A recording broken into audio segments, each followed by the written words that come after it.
ગુજરાતને તો શ્રી મોદી સાહેબના નેતૃત્વનો લાભ દરેક ક્ષેત્રના વિકાસ માટે અઢી દાયકાથી મળી રહ્યો છે. આજે ગુજરાતે એઆઈ ક્ષેત્રમાં અગ્રેસર બનવાની દિશામાં કેબલ લેન્ડિંગ સ્ટેશન પ્રોજેક્ટ માટે ગિફ્ટ સિટી અને હેનોક્સ આઈટી અને ડેટા સેન્ટર વચ્ચે MOU થયા છે.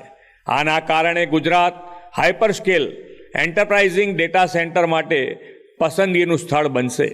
ગુજરાત ગ્લોબલ ડેટા ટ્રાફિક માટે મહત્વપૂર્ણ ગેટવે બનશે અને ભારતની ડિજિટલ ઇન્ડિપેન્ડન્સી કેપેબિલિટી વધુ મજબૂત બનાવશે.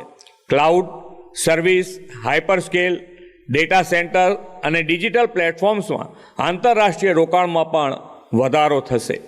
ઝડપી અને મજબૂત આંતરરાષ્ટ્રીય કનેક્ટિવિટીથી AI/ML સ્ટાર્ટઅપ, ફિનટેક પ્લેટફોર્મ્સ અને ગ્લોબલ કેપેબિલિટી સેન્ટર્સના વિકાસથી ગુજરાત ભારતના ડિજિટલ ગેટવે તરીકે ઉભરી આવશે.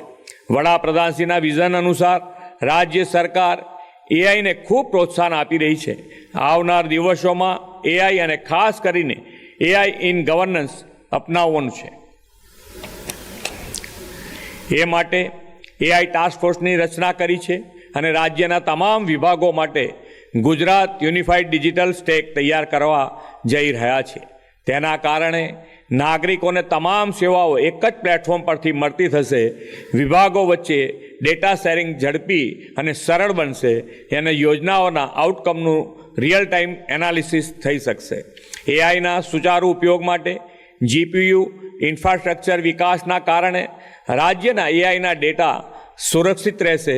ગુજરાતી ભાષામાં એઆઈ મોડેલ વિકસિત થઈ શકશે અને રિસર્ચને વેગ મળશે.